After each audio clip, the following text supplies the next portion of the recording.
Привет. Ты тоже за лимонадом? Нажимай кнопку. Подожди-ка чуть-чуть, я кое-что уточню.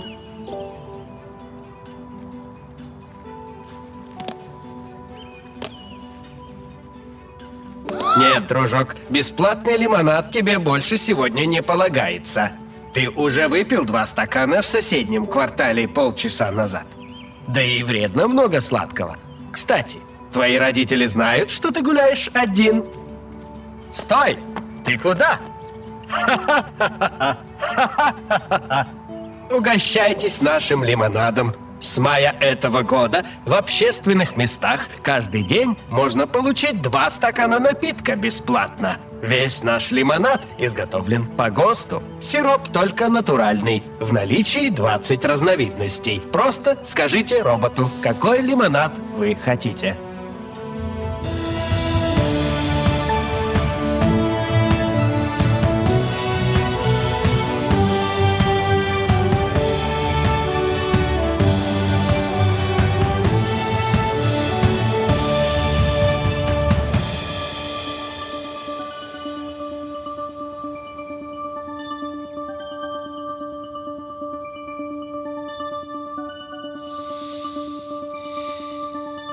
Кто у нас сегодня? Упырев Михаил Иванович. Это бывший мультимиллионер? Он самый. Напомните детали его дела, коллега. Год рождения 1980-й. Отец Упырева из красных директоров. Во время приватизации стал собственником нескольких государственных предприятий. Сын приумножил капитал. В лучшие времена Упырев-младший вплотную подбирался к первой сотне богатейших людей России по версии Forbes. Но долларовым миллиардером так и не стал. Владел большим строительным бизнесом. Что после 29-го года? После Второй социалистической революции передал новым властям все свои активы и ценности. Сопротивления не оказывал, в антисоветских заговорах участия не принимал. Чем занимался? Трудился на восстановлении ЗИЛа, сначала рабочим строителем, затем прорабом. А поскольку имел профильное образование, когда появилась вакансия, занял должность помощника инженера-строителя. Награжден медалью за доблестный труд. Сейчас проживает в Подмосковье. В 2040-м вышел на пенсию, но продолжает работать в совхозе имени Сталина. Всем привет! В эфире наша постоянная рубрика «Посадка олигарха». И сегодня я расскажу вам, как правильно высаживать помидоры в открытый грунт.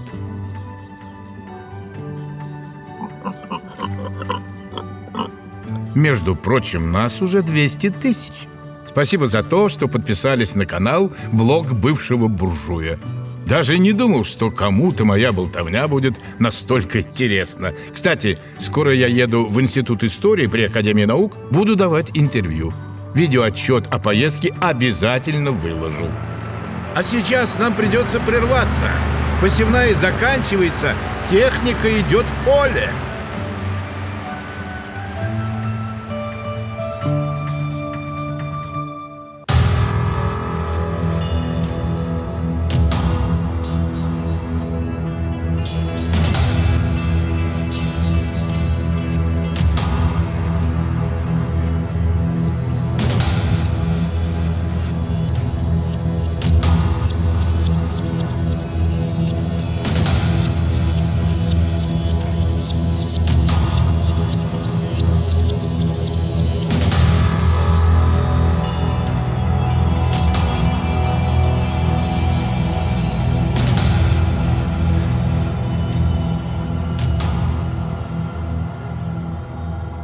От чьего имени вы говорите, пришельцы?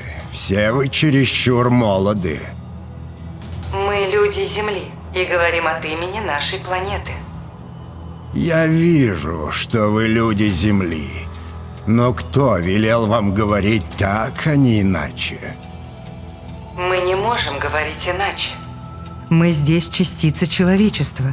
Каждый из людей Земли говорил бы то же самое, только, может быть, в других выражениях или яснее.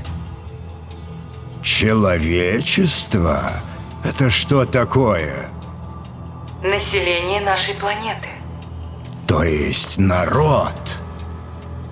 Понятие народа у нас было в древности, пока все народы планеты не слились в одну семью. Но если пользоваться этим понятием, то мы говорим от имени единого народа Земли. Как может народ говорить без ведома законных правителей? Как может неорганизованная толпа, тем более простонародье, выразить единое и полезное мнение? А что вы подразумеваете? Подразумеваете под термином простонародье? Неспособную к высшей науке часть населения, используемую для воспроизводства из самых простых работ. У нас нет простонародья. Нет толпы и правителей. Законно же у нас лишь желание человечества, выраженное через суммирование мнений. Для этого есть точные машины. Я не понимаю, какую ценность имеет суждение отдельных личностей, темных и некомпетентных. У нас нет некомпетентных личностей. Каждый большой вопрос открыто изучается миллионами ученых, В тысячах научных институтов. результаты доводятся до всеобщего сведения. Мелкие вопросы и решения по ним, Принимаются соответствующими институтами, даже отдельными людьми. а координируются советами по главным направлениям экономики. Но есть же верховный правящий орган. Его нет. По надобности В вас особых обстоятельствах власть берет один из советов. Например, Совет экономики, Совет здоровья, Совет чести и права или Совет звездоплавания.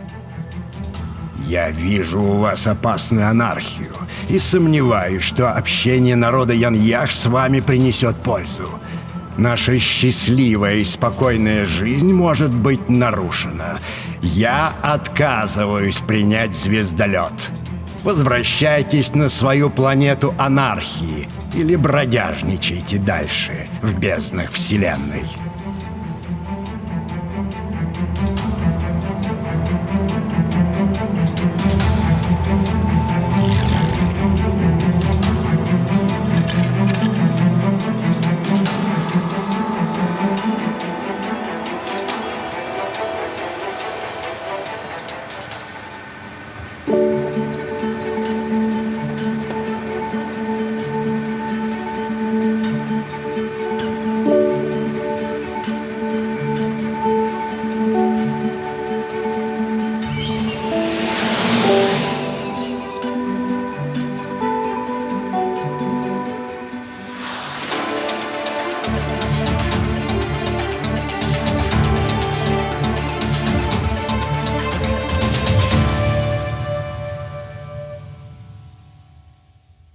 В эфире новости, в студии Иван Бородин. Здравствуйте. Министерство здравоохранения Альянса социалистических государств Евразии подготовило отчет об итогах своей работы за 2044 год. Особенно большие успехи достигнуты в профилактике и лечении туберкулеза, вирусного гепатита и болезней, передающихся половым путем. 15 лет подряд заболеваемость этими и другими так называемыми социальными недугами обновляет исторические минимумы. Многолетняя государственная программа оздоровления населения дает положительные результаты. Подавляющее большинство граждан Альянса ведет трезвый здоровый образ жизни и занимается физкультурой, что позволило значительно снизить смертность от сердечно-сосудистых и онкологических заболеваний. Средняя продолжительность жизни в соцстранах Европы и Азии в 2044 году достигла 86 лет. Более подробно об отчетном заседании Минздрава мы расскажем в вечернем выпуске новостей.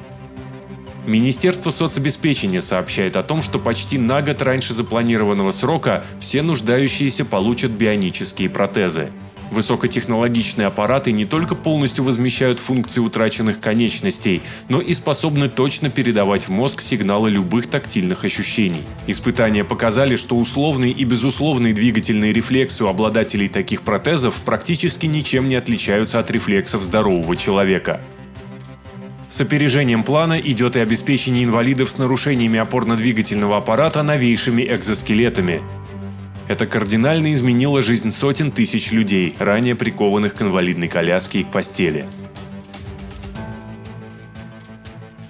По сообщению Министерства транспорта, полностью удовлетворены потребности населения труднодоступных районов в экомобилях и вездеходах. Теперь отечественные автомобильные заводы смогут сконцентрироваться на производстве общественного и служебного транспорта. На прошлой неделе ЗИЛ открыл совместное предприятие в Аргентине. Это только один из многих примеров активного сотрудничества между социалистическими странами Латинской Америки и Альянсом социалистических государств Евразии. Кстати, в прошлом году рост промышленного производства в странах латиноамериканского соцблока превысил 12%. Рост был отмечен во всех отраслях народного хозяйства, несмотря на санкции со стороны США и других капиталистических государств. И последняя новость выпуска. Евразийский социалистический альянс и Китайская Народная Республика заканчивают подготовку к совместной космической экспедиции на Марс. Сразу 2 космических корабля отправятся в полет с космодрома Байконур в апреле следующего года. Напомним, что обитаемая советско-китайская станция на Луне работает уже 4 года. И коротко о погоде.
Благодарим вас, Юрий Александрович.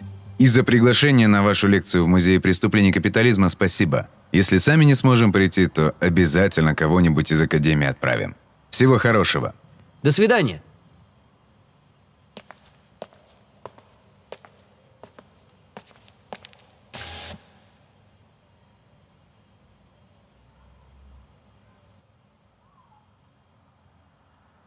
День добрый. Можно? Михаил Иванович, здравствуйте. Проходите, пожалуйста. Очень рады, что вы согласились поучаствовать в нашей работе. Мы уже говорили по телефону о цели нашего проекта. Наше интервью будет использовано и в серии документальных фильмов, и в качестве учебных пособий для школьных уроков истории. Да, помню. Вы сказали, что нужны живые воспоминания свидетелей и участников тех событий. Самое главное, чтобы на все вопросы вы отвечали честно. В конце концов, ваша принадлежность к классу капиталистов – дело прошлое. Поэтому не стесняйтесь, отвечайте искренне. Хорошо. Расскажу все, как было. Кофе, сока или воды не желаете? Нет, благодарю. я недавно завтракал и пил чай. Ну тогда пойдемте в студию. И вот когда я был уже в пути, мне позвонили. Сказали, что аэропорт взят под контроль отрядами вооруженной милиции, а мой частный самолет арестован. В тот момент я почувствовал, понял, что это конец. Велел водителю разворачиваться. Улететь в Италию, там у меня была вилла, не получилось. А через 2 дня в мой дом на Рублевке пришли из органов. И что было потом? Потом я передавал советской власти свои активы и собственность. Отдал все, кроме 3-комнатной квартиры в Москве, небольшого дачного участка и 1 машины. Поскольку противодействия с моей стороны не было, то все ограничилось тем, что я попал под надзор органов госбезопасности. Раз в месяц являлся на задушевные профилактические беседы. Трудно приходилось тогда? Ну да, особенно в первое время. Контраст в уровне жизни был очень сильный. А позже стало еще тяжелее. С продовольствием перебои начались, с работой было неясно, да и не знал я, оставят ли меня на свободе. Но надо отдать должное новым властям. Неразбериха продлилась недолго. Все предприятия и агрохолдинги были взяты под контроль и начали работать в штатном режиме. Снабжение продовольствием тоже вскоре наладили. Людей трудоустраивали, учебу и переобучение организовали. Устававшее приватизированное жилье заселяли всех нуждающихся граждан. В общем, с первых дней уделяли самое пристальное внимание социальным вопросам. А после того, как заработала единая система информационного управления, дела и вовсе пошли на лад. А был у вас соблазн побороться за свою собственность? У меня хватило ума в этом не участвовать. Все, кто ввязался в военную авантюру против советской власти, сами знаете, как закончили. Больших связей в верхах я не имел и, к счастью, не попал в эту компанию. И то, что не получилось за границу сбежать, я тоже считаю своей огромной удачей. Большинство таких беглецов лишились всего. Отобрали у них на Западе собственность, счета арестовали, буквально по миру пустили. А я не только остался на родине, но и смог принести ей пользу. Даже стал уважаемым человеком. Не зря отец мне говорил, хорошее техническое образование никому еще не повредило. Он инженером был. С детства мне прививал любовь к точным наукам и технике. Учился я на совесть, с красным дипломом окончил архитектурно-строительный. Позже почти все свои строительные бизнес-проекты вел сам. Вот и пригодилась после революции моя квалификация. В рабочих я полгода проходил. И вообще, все, кто имел опыт работы на производстве, все специалисты из бизнеса при новой власти себя смогли реализовать, если хотели. Компетентными кадрами никто не разбрасывался. Ученые, врачи, инженеры и управленцы получили достойные условия для работы. Но дело было не только в хороших условиях и зарплатах. У многих мотивация к труду изменилась. Все мы скоро увидели, как успешно начали решаться жизненно важные для нашей страны задачи. Восстанавливалась промышленность, социальная сфера. Совсем другое будущее замаячило на горизонте. Такая работа приносила настоящее моральное удовлетворение. Повторю, мне сильно повезло. Миллионам юристов, экономистов и прочим копирайтерам с мерчендайзерами пришлось переучиваться, заново приобретать профессию. А у меня специальность уже была. Не скучаете по тому образу жизни, который вели до революции? Ну, поначалу было дело, чего греха таить. Представьте, чуть ли не любое ваше желание исполняется по щелчку пальцев. К такому привыкаешь, начинаешь воспринимать как само собой разумеющееся. Но постепенно мозги встали на место. Не в один день это произошло. Мои взгляды прошли через настоящую ломку. Это сейчас каждый старшеклассник хорошо знает основы политэкономии. В школе учат, что такое частная собственность на средства производства, работа по найму и прибавочная стоимость. Даже дети понимают, что капиталистический способ производства – это всегда присвоение чужого труда. Всегда паразитизм. А тогда, до революции, мы себя обманывали. И богатые, и бедные. Богатые пребывали в уверенности, что они всего добились своим умом и хваткой, а у кого не вышло, сам виноват. Селяви. Остальные утешались смутной надеждой когда-нибудь разбогатеть или убеждали себя в том, что им только нужно больше и лучше работать, крутиться. Но как себе не ври, правда состоит в том, что в фундаменте нашего богатства всегда были пот, несчастье и бедность тех, кто на нас вкалывал. Чтобы кто-то один купался в сказочной роскоши, сотни других должны были работать на него за гроши. Я уже молчу про ваучерную приватизацию, которая должна была войти в историю как главное мошенничество 20 века. Так что нет, не скучаю я по старой жизни и своему богатству. Сейчас для меня дико, что когда-то я жил чужим трудом. Довольны теперь своей жизнью? Да, доволен. Мне всего хватает. Живу в достатке. Я знаю, что все это по-настоящему заработано. Люди меня искренне уважают, не присмыкаются передо мной из-за моего кошелька, а действительно ценят как человека и специалиста. Как на стройке у вас складывались отношения с другими рабочими? По-разному. Кто-то нормально относился, с кем-то и конфликты возникали поначалу, но я людей не виню. Не за что им было нас, богатых, любить. Мы вообще слабо представляли, в каком состоянии находилась страна, как люди жили. Все в основном были заняты собственным обогащением. А какими последствиями это оборачивалось, почти не задумывались. Советская инфраструктура изнашивалась. Провинция умирала. Столицы и несколько больших городов распухали и жирели. Народ деградировал. Все по уши в кредитах, у молодежи никаких перспектив, старики в нищете. И мало кого это беспокоило. Волновались только из-за потери или снижения прибыли. И так десятилетиями. Тревожные звоночки были, но кто на них обращал внимание? После кризиса 2008 года, помните?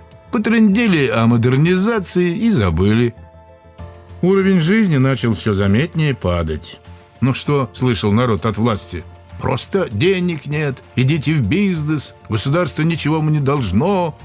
Ура, патриотизм, пышные военные парады, обещания рывков и прорывов. Работали все хуже. Сулили золотые горы, особенно перед выборами.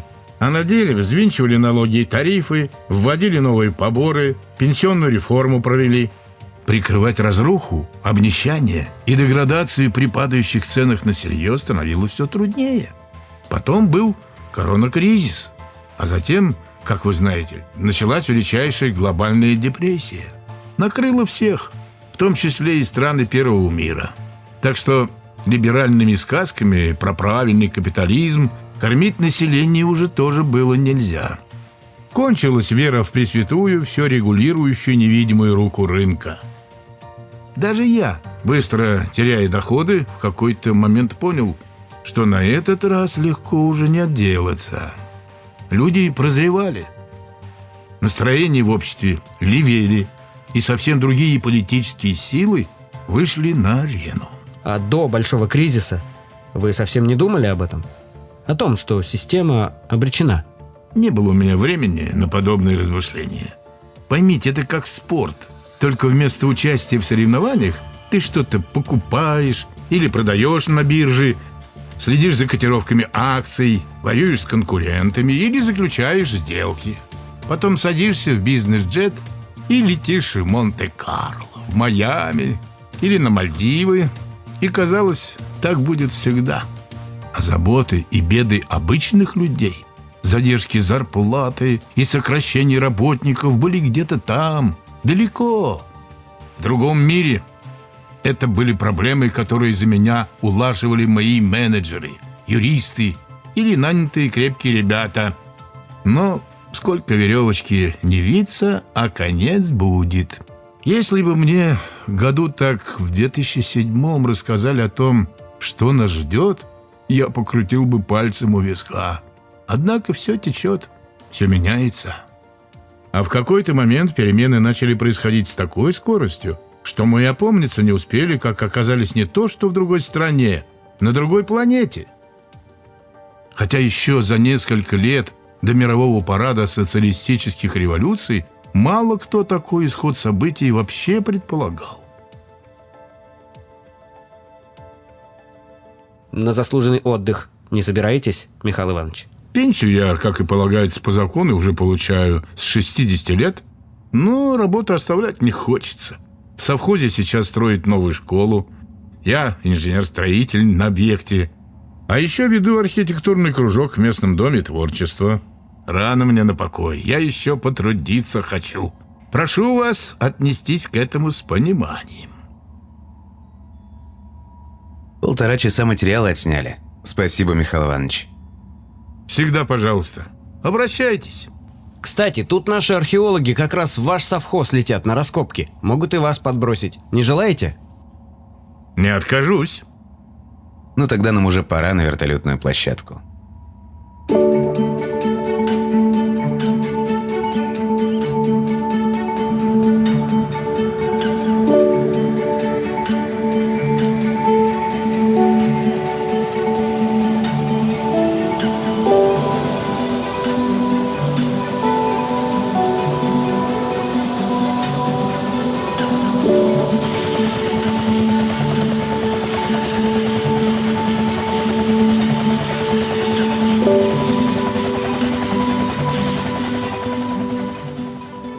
Здравствуйте, я робот-мороженщица. Желаете пломбир или эскимо?